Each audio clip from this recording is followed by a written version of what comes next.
Welcome to the Crypto and Blockchain Talk. Hello. Hey. Guten Tag. Aloha. Hola. Shalom. Hello. Namaste. Ni hao. Privet. Hello. Salut. Yassas.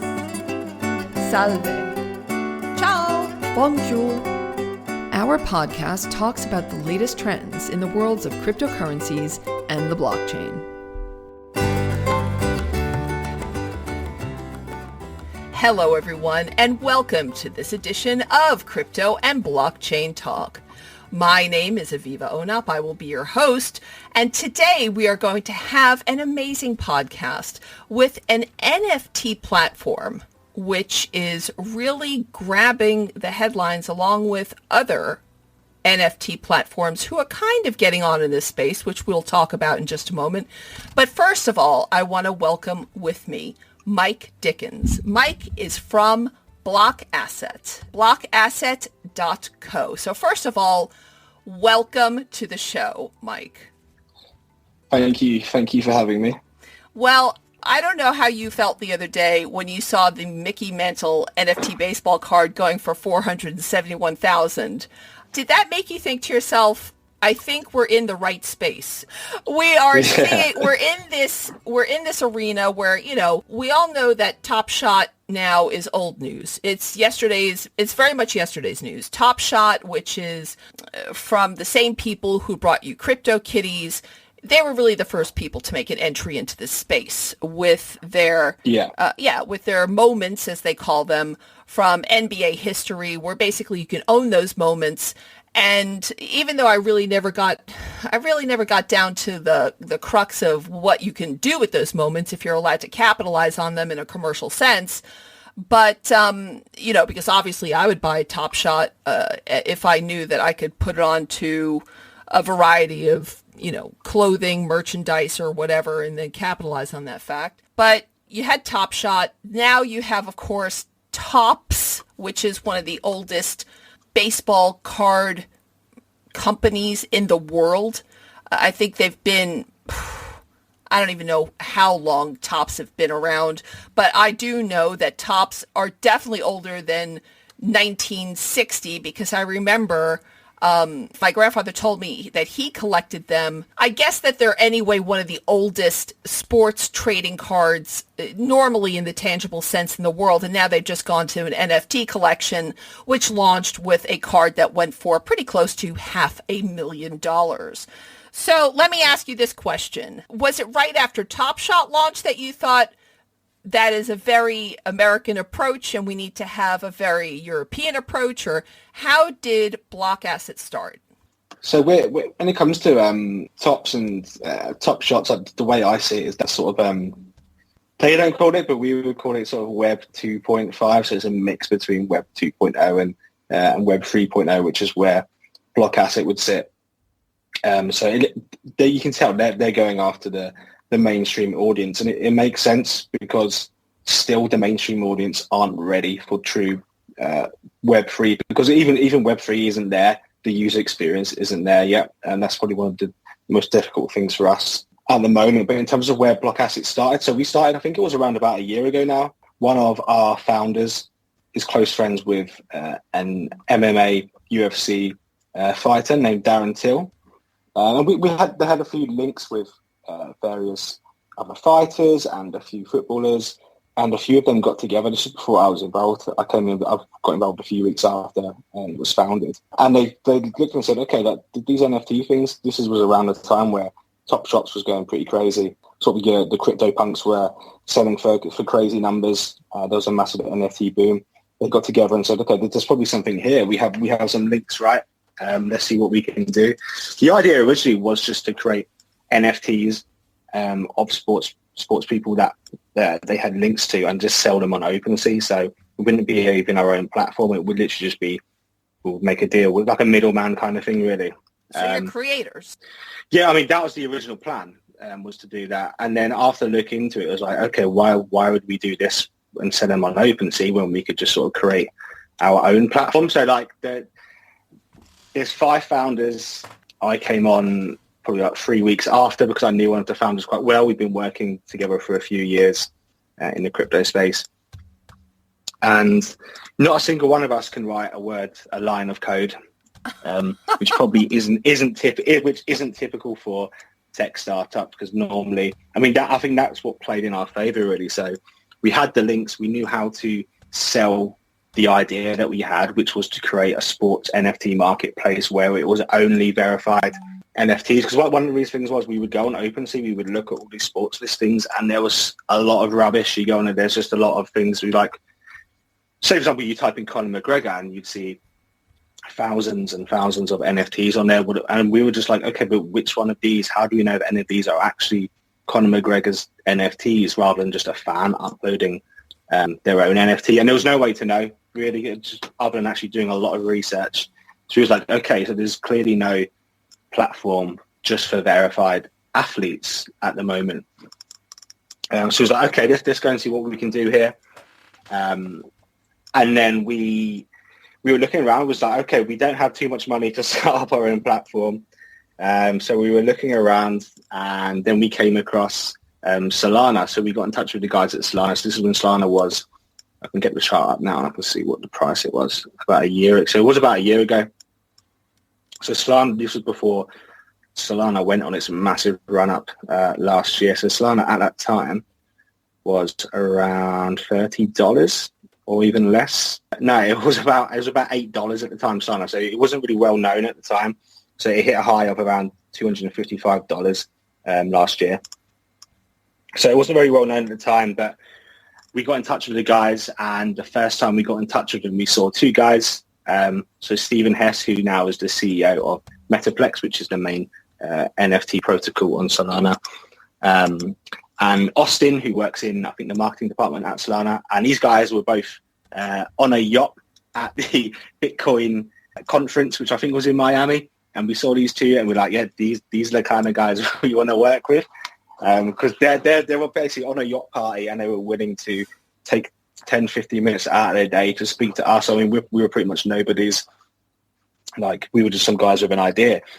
And they said to us, okay, we have this thing coming up called Metaplex, which is just something where it's going to be the future, like the Shopify of NFTs. You can just come along. You just need to find someone who knows a basic bit of code. The back end is all there.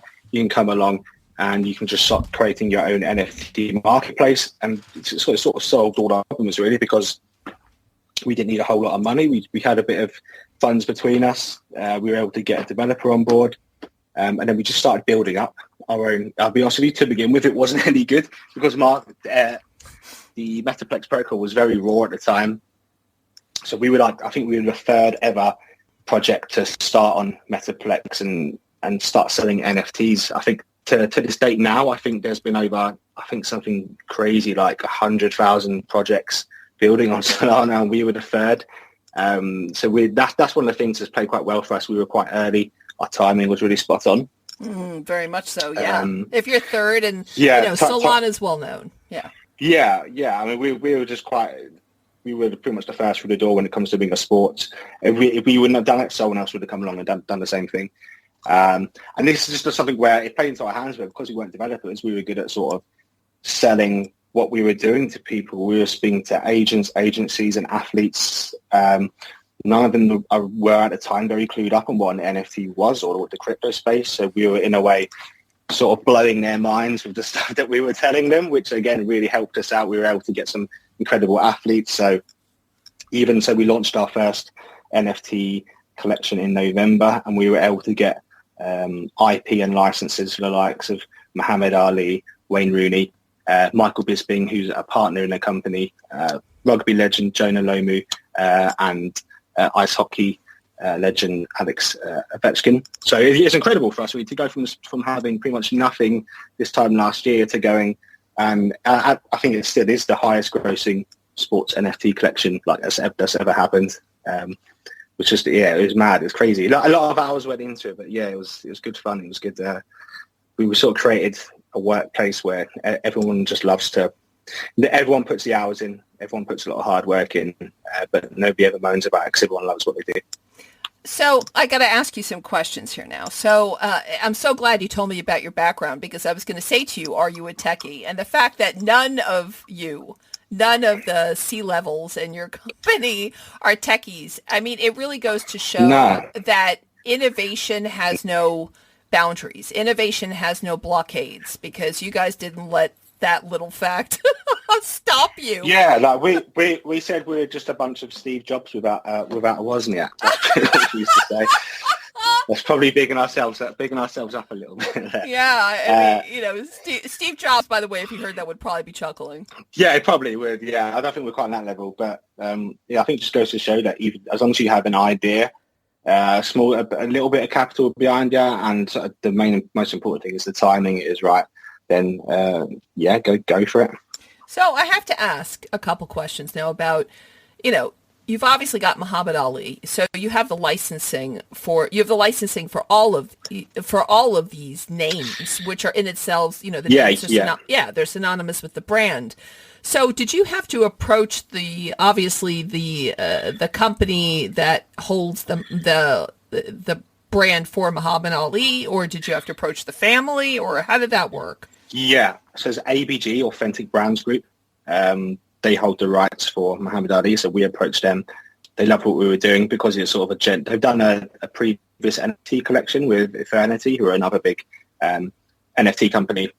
But this was something different because it was a generative collection, and they really liked the artwork. So we were working with the ABG team, who were in close contact with the family of Muhammad Ali. So yeah, it was really, really proud moment for us to be able to produce that collection. All the athletes that we work with is all official. We work with the athletes and either their executives or the agencies that represent them. Well, these are some pretty awesome names you have here. Jonah, Lomu. Yeah, so Jonah, we work directly with his widow and his family, who were awesome the whole way through. We originally spoke with them very early on, and they were very keen to work with us, and they've been really great. So some of these guys, I guess, then you're working with directly, and some you're working because you're working with their PR companies or licensing companies, branding companies. Yeah, so a lot of our athletes are quite heavily based around that MMA, so UFC, and with those guys that we do actually speak with them directly. So that's part of the thing why we think we are successful, is because whenever we sign an athlete, we try to go and do some filming with them, and that really helps sort of, we can then go and film with them, meet them in person, and sort of sell the dream to them, like sell them on what it is we're doing and what their collection is. And then that foundation is there then to have a long and successful relationship with them. So it's worked really well, especially for the last athlete that we signed. The last big athlete was a UFC fighter called Hamzat Chimaev. Right. He's going to be the next big star of UFC. There's no doubt about it. Everyone says there's potential that he's going to be a double champion. And what we're doing at the moment, we're filming him with one of our founders, Darren Till. They're quite close together. I'm filming a YouTube series, and the YouTube series has been going out over the past 3 weeks. I think we put 4 episodes out now, and I think in total we've managed to pull in over 2 or 3 million views, I think. Wow. Which is just blown up out of nowhere. So our YouTube channel 3 weeks ago had 1,000 followers. Now it's got over 50,000 followers in the space of 3 weeks. So it shows how powerful that content is, because the content our media director is incredible. Like the stuff he produces and edits and creates is, especially for one person, is amazing. You see the comments in there saying how well produces it. Lots of people saying it's the best MMA videos they've ever seen. It's just amazing, and it makes us realize, okay, this is how, because we got a difficult job of onboarding sports fans into Web3. This is the way we're going to do it, through the content. It seems to be right now that you have mainly MMA. It is mainly MMA, even though you've got one hockey player, one rugby player, one football player / soccer player if you're an American, and a boxer, a pure boxer who obviously has unfortunately died. So it's posthumous. Oh, I didn't see the second page. Sorry. I'm now looking at the second page of licensed athletes. There are some people here who I have no clue who they are, and I'm not sports stupid, but I don't know who some of these people are. And when I press on them, there's like no bio. Yeah, the website's getting redone literally as we speak. I think they're working on it at the moment. So it's good. The way things are at the moment, so our previous iteration of BlockAsset was we are an NFT marketplace for official license athlete NFTs. We're moving away from that now. We're still going to produce NFTs, but what we're looking to do now is to produce athlete tokens. So we're going to be tokenizing athletes. So similar to the way Socios and Chili's are tokenizing in a way sports teams, where fans can govern sporting decisions for official teams. We're going to be going down that route for athletes. So we're going to be bringing out, so Hamzat, for example, is going to be releasing his own token with us. And that token, fans will be able to use that token similar to way maybe a subscription may work for other models. So they're going to be able to use the tokens to access exclusive perks and rewards. They're going to get into gated super fan chats with other big fans where the athletes themselves will go in and chat. They're going to see all the athletes' social media profiles in one place, so they don't have to go from Instagram to YouTube to Facebook. It's all going to be there in one place. And there's going to just be like loads of. It's going to be some an experience store. So if you have some of these tokens, you can exchange them for, let's say, for example, there's going to be a sort of a fight watch along with that fighter while they're watching a UFC event. You can watch that with them. AMAs, gaming streams, real life meetups, any of these kind of things. It's basically, there's going to be a governance portal as well. So it's going to be up to the fans and the athletes to decide what these experiences are going to be. So that's the route we're going down now. So which is going to be in the next few weeks. That's really going to start becoming more apparent. So some of these guys, though, I mean, obviously, for somebody who would say buy the Muhammad Ali one, when you buy an NFT, you normally own that NFT. Are these fractionalized, these NFTs? Or people buy, are these, or do you have like 10,000 people who can buy into one NFT? Is that what's happening here? Because once I buy the because if it's like OpenSea and you put the Muhammad Ali NFT up there, once it's bought, it's gone, correct? Yeah, so what happens is we minted 10,000 NFTs. So there are 5 athletes in the collection, each with 2,000 NFTs. And with the mint, when someone clicked the mint button, there wasn't aware which athlete they were going to get. So we want it to be that same experience of when you're a young guy and you open a pack of sports cards and you just wasn't sure what you were going to get in there. So it's sort of replicating that. So you weren't aware which one you got, so you don't know whether you was going to get a Jonah, Lomu or Muhammad Ali or a Bisbee, for example. And then you would get that, and that NFT itself would be randomly generated based on certain traits. So there's 2,000 NFTs for each athlete, and every single one of those is different. There's not one of them that's the same. That's because we have an artist who worked on a variety of traits that have different rarities. And what it does, there's a randomizer, randomized all these traits, put them together, and then it's called the candy machine. So you basically click mint, and it'll be like a piece of candy that it'll just spit it out completely at random, and you're not sure which one you're going to get. I love it. Yeah, so that's just that's the way it works. Solana NFTs, especially when it comes to generative NFTs, that's like what they're known for.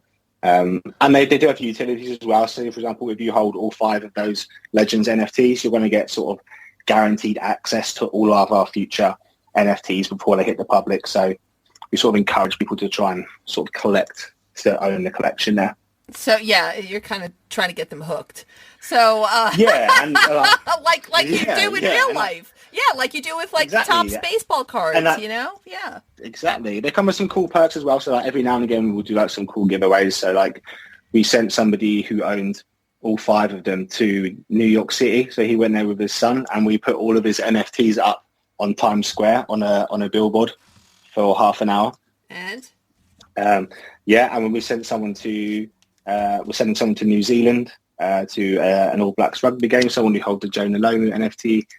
We sent someone to a UFC event. So we're doing all these things really. So we're going to keep doing those as time goes on. So as long as someone holds one of those legends, there's a good chance they're going to be getting some cool prizes out of it as well. Yeah, but what happened when you put it up in Times Square? I mean, what happened? What was the result? Oh, no, he just got to go and see his NFTs. So they were his NFTs that we put up there. So like his 5 that he had, he got to go and see them up. Yeah, the reason was like we just send you on a trip, but you just get to also see your NFTs on a huge, big old billboard. That's pretty cool. Okay. Yeah. So how many more athletes do you have coming on board? Because currently I think there's 14 that I see. Hold on a second. 14. I see 14 at the moment. So who else are you onboarding it? And do you have people who are actively coming to you? Or are these people acting like ambassadors, the 14 who you currently have? Are they kind of going out there and recruiting more for you? Yeah, so like we get inbound all the time from various agencies and athletes that want to work with us. We have a whole department basically. We have, I think there are 4 people in our talent department now who are actively going out there trying to recruit athletes so we can tokenize them, so we can release tokens for them. So we're concentrating on MMA at the moment because that's where we have the most links. It's easiest for us to do that. And we've done quite well. We've signed a lot. We have a lot there. So in terms of like huge MMA and UFC fighters, we have a lot behind the scenes. We're just sort of waiting for the product to sort of catch up a little bit when we'll be ready with this tokenization concept, and then we'll be rolling them out. So MMA's first, and then we're also looking at, because this sort of tokenization thing, we're sort of seeing it as someone, you can't class it as such, but, people would probably want to, in a way, invest in an athlete. Like, what's the only way you can do that would be to sort of buy their token and join their journey. So we've been looking into sort of NCAA and college athletes. So you can sort of join them right at the start of their career. So you can sort of hold their token throughout their career. So we're looking to college athletes as well in the States. And we also have a lot of links in sort of the Premier League as well, especially as Wayne Rooney is a partner in the company. So we have a lot of strong links there. So towards the second half of this year is when we're going to start seeing some big footballers come onto the platform as well. Wait a minute. Hold on a second. So there's a couple. Oh, my God. I got so many questions. So first of all, I was actually going to say to you about the NCAA, how now college and university age students now are allowed to capitalize. Unlike before, they're allowed to capitalize on their own image, their own brand, their own identity. So, I mean, that's really cool. I mean, so let's just use my daughter, for instance. My daughter is said to be one of the next greatest women golfers. And she's actively right now talking to universities around the world. And so she's set to be right up there amongst the stars.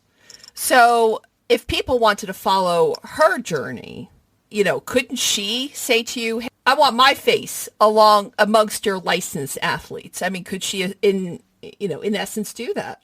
Yeah. Not at the moment because we're not at that point yet, but I think once we have that proven concept there and we can start onboarding athletes at a higher rate, that's when, again, of course, we want any athlete to be able to come along, tokenize themselves and sort of create their own economies where they can create communities where the athlete and their fans and their community both mutually benefit from each other. Basically, the way it works is, let's just say an athlete is selling experiences. So your daughter wants to have 10 people to come along and I'm going to teach you how to play golf properly. And she can sell those experiences to her fans who can then trade those tokens in. So your daughter would then get more of her own token supply. The price would go up because there's more people use, because it's on a bonding curve. So the more people buy and use these tokens, it helps the price go up in value. And what we do as well, we also burn some of the tokens. So the percentage isn't there yet, but let's just say half would go to your daughter. The other half of the token supply would be burned. So that token supply reduces over time. So the laws of supply and demand would sort of dictate that with that bonding curve as well, that the price would be going up slowly over time. So the more the athletes and the more fans get involved in the token, the more they both get out of it, because one, the fans are getting sort of amazing experiences out of it, and two, the value of their own tokens are going up in price as well. Okay, so, yeah. Mike, let's sign her up. It's pretty cool. Sign her up, Mikey. We're just down the road from you. So, yeah, I mean, that would be epic. And if we got her on there before everyone else, she'd also be the first woman you had on your platform. There we go. That's another thing. We are looking to get some more women athletes as well. That's definitely a priority of ours. Well, open for discussion, matey.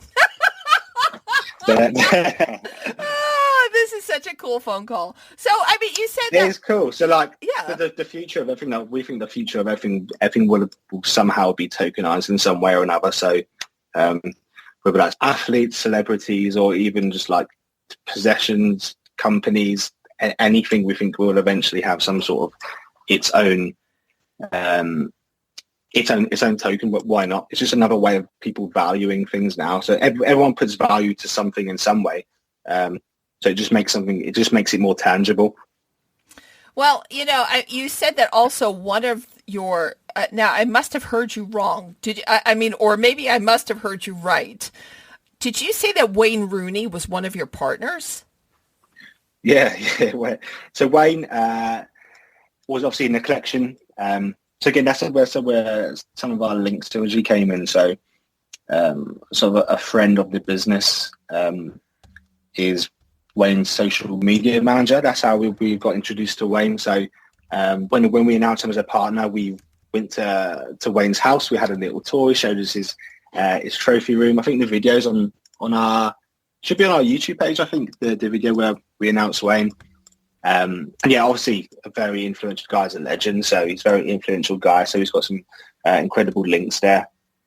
So he's another great person. That's part of our growth plan as well, was to sort of get these athletes on board, either as partners or as token holders, just so they're sort of invested in us and invested in our growth. I mean, I'm not being funny, but shouldn't Wayne Rooney all on his own be able to onboard like 70 to 200 different players?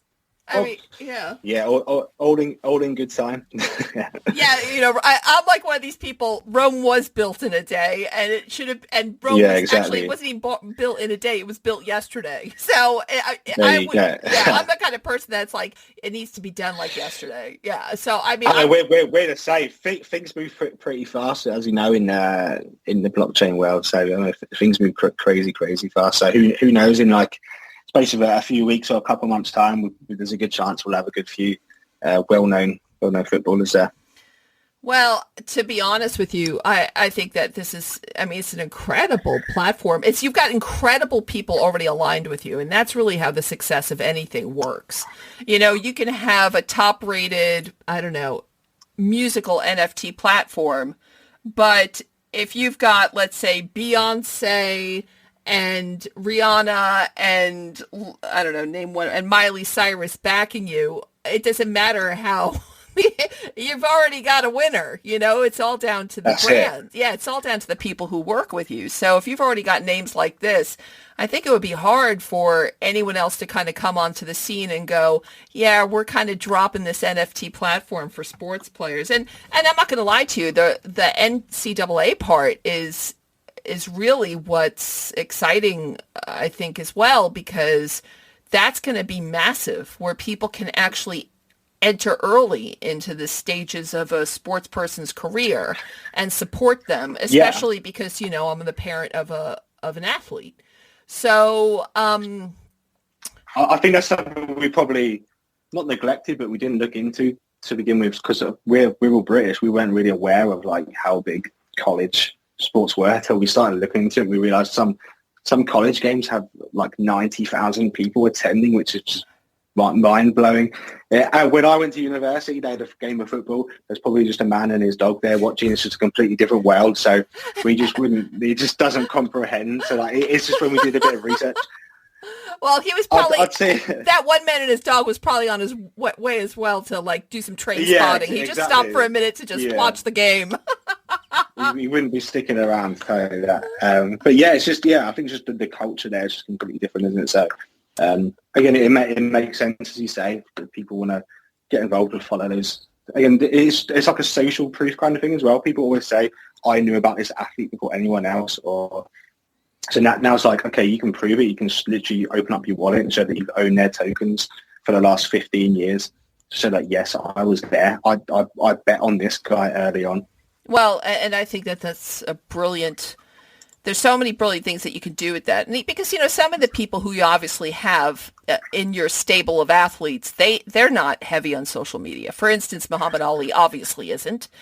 I wouldn't say that some of these other people either are heavy. I'm not going to shout anybody's name out because I just searched myself, and some of these people aren't big in social media, but they are, but in terms of participating in their in their journey and being a fan, there's other things that they would probably want. They put, because I'm a fan of some of these people and I don't really care about what they put on their Twitter feed.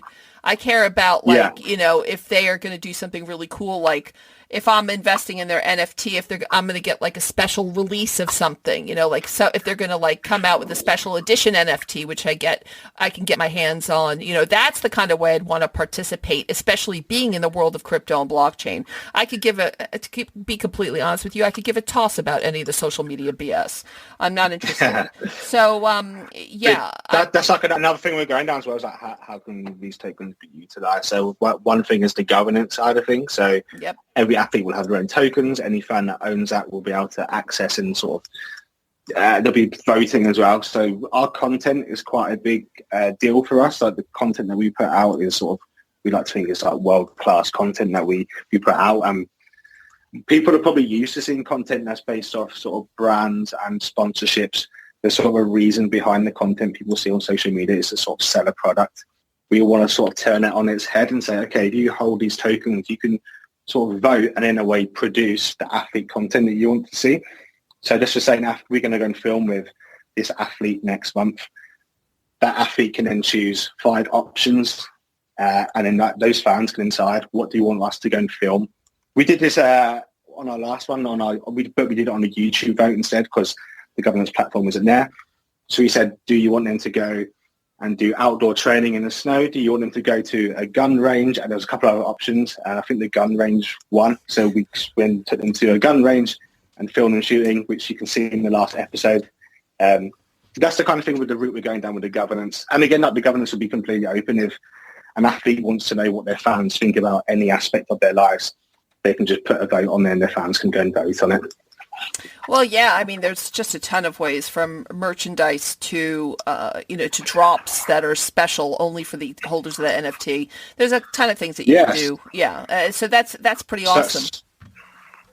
So like sign merchandise, memorabilia. So it's a fighter might have just had a fight.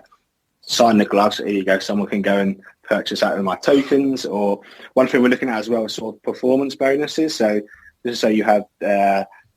you own a token of a football player and they go and win the championship. We're going to go and give a big bonus to anyone that's been holding their tokens for X amount of time because you're a loyal fan.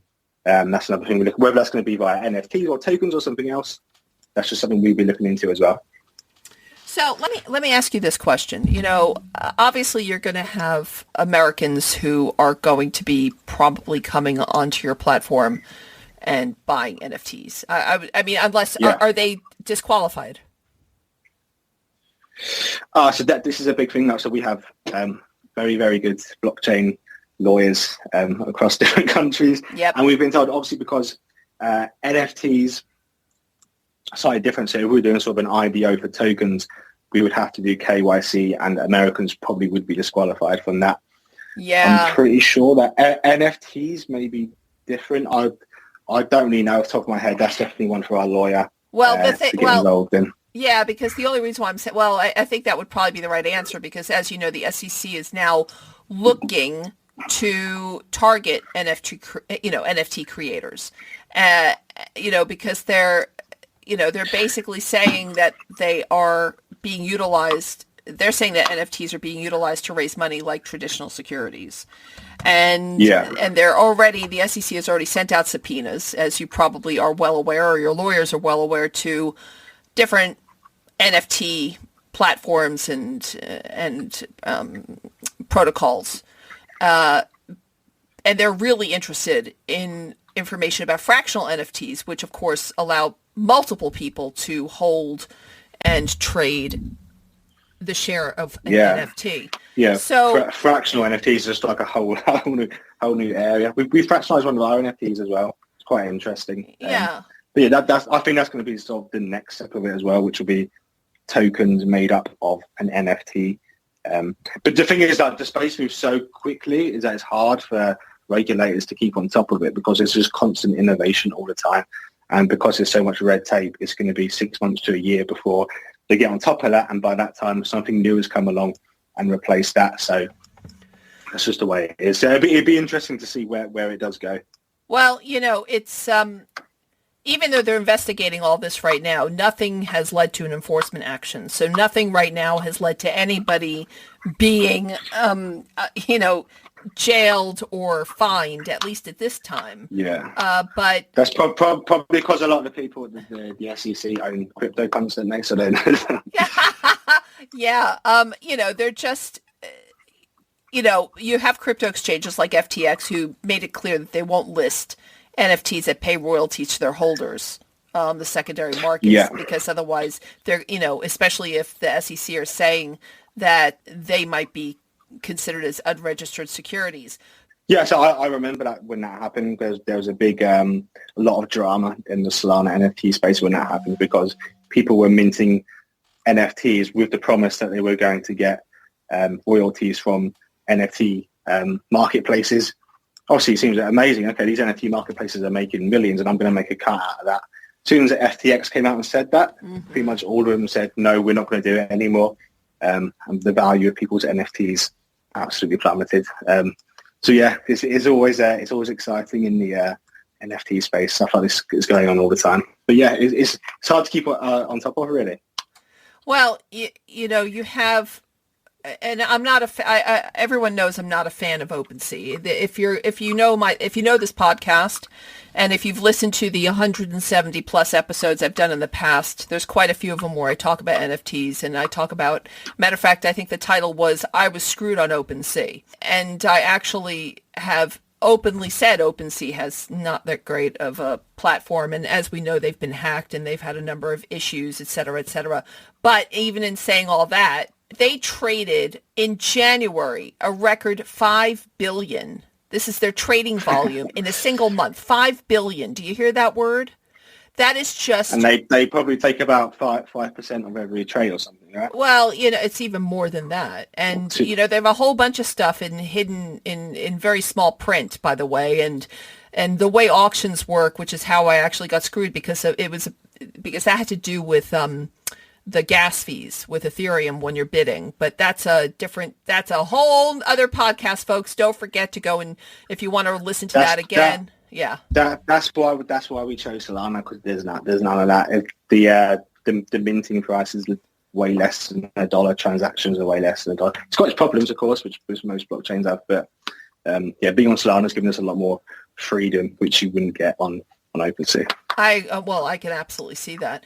So, no pun intended. So you have, as you know, there's a lot going on in terms of NFTs in this space. NFTs have been helping to raise money in this. I don't even think I want to mention the war in this one. I already mentioned the war in the last two podcasts I've done. So what's then the next great step for BlockAsset? What's the next big thing then? What are we all waiting for in this space from you? So social tokens are the next step. I think NFTs, I wouldn't say they've had their day, far from it. I think NFTs are going to evolve massively, but in terms of what we've been seeing on Solana, in terms of people just minting 10K generative collections that don't really have too much utility, I think those days are pretty much gone now. So again, people are looking for innovation. So for us, that's where these social tokens come in. So yeah, I think social tokens now, I think in terms of actually entire crypto market cap is way less than half of 1%.